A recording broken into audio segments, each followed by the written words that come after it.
quando a gente pensa em psicologia, qual é o primeiro nome que vem à cabeça? Freud, né? Quase sempre. Mas e se eu dissesse que uma das ideias mais famosas dele, na verdade, não foi bem uma invenção dele? Pois é, hoje a gente vai mergulhar fundo para desvendar esse que é um dos maiores mitos da psicologia moderna.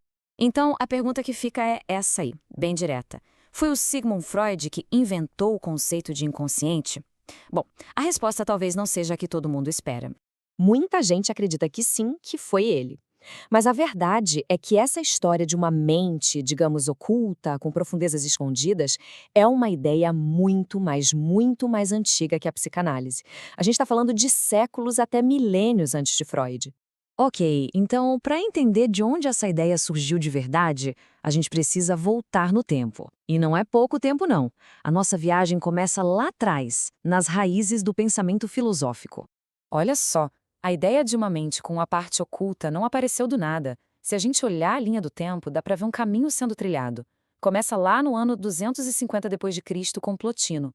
Daí a gente dá um salto para o século XVII, com Pierre Nicole, e só então chegamos em Freud, em 1899. O que ele fez não foi dar o pontapé inicial, foi na verdade o auge de uma longa tradição. E, gente, olha que coisa incrível. Lá no ano 250, o filósofo Plotino já estava falando sobre disposições da alma que guardam impressões anteriores. E a parte-chave, sem que a pessoa tenha consciência delas. Sua familiar, não é? E aqui dá para ver as ideias dele bem resumidas. Pensa só. A alma registra experiências, essas marcas influenciam o comportamento sem que a pessoa perceba, e o caminho para o autodomínio é justamente trazer esses registros para a consciência. Isso é quase um resumo da proposta central da psicanálise, mais de 1.600 anos antes de Freud. Agora, vamos dar um pulo no tempo, lá para o século XVII, e ver como a ideia evoluiu. Pierre Nicole descreve um processo em que a gente esconde ativamente desejos de nós mesmos, por medo. Isso aqui é um passo gigantesco na direção de um dos mecanismos mais famosos de Freud. O que o Nicole está descrevendo aqui é, na essência, o que Freud mais tarde vai chamar e sistematizar como recalque. A ideia já estava ali, esperando para ser desenvolvida. Beleza. Então, se o Freud não inventou a ideia do zero, qual foi a grande revolução dele? O ponto crucial foi a criação de um sistema, um verdadeiro modelo de como a mente funciona. A genialidade do Freud não foi a de um inventor, mas a de um arquiteto. Ele pegou essas ideias filosóficas que estavam meio soltas e as organizou num modelo coevo, com sua estrutura, suas dinâmicas. E a imagem que ilustra isso perfeitamente é a famosa metáfora do iceberg. E que estrutura brilhante ele criou!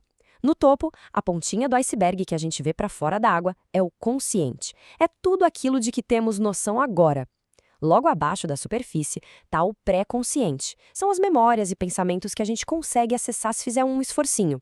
Mas a maior parte, a base imensa e submersa, é o inconsciente. Ali fica guardado tudo aquilo que está fora do nosso alcance direto. Certo, mas como as coisas vão parar lá nesse vasto inconsciente? É aí que entra em cena um processo dinâmico, o verdadeiro guardião da mente.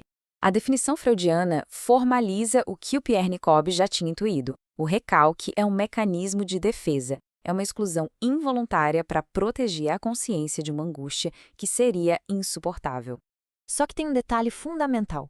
O material que é recalcado não fica quieto. Ele não morre. Pelo contrário, permanece ativo e tenta constantemente retornar à consciência. É o famoso retorno do recalcado.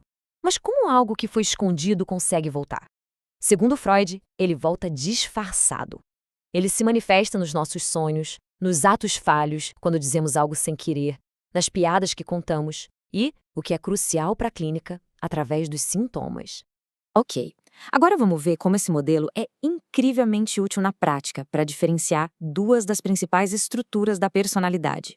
Essa tabela deixa a diferença muito clara.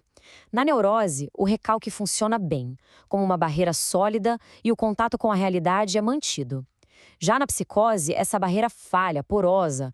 Isso permite que o material do inconsciente invada a consciência e distorça a realidade.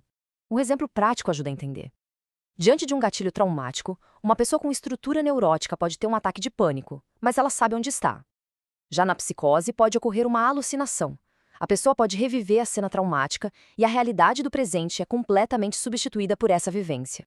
E só para deixar bem claro o que é uma alucinação, é uma criação da mente, uma percepção sensorial que parece totalmente real para quem a vivencia, mas que não tem nenhuma fonte no mundo externo. Certo, estamos chegando ao final da nossa conversa.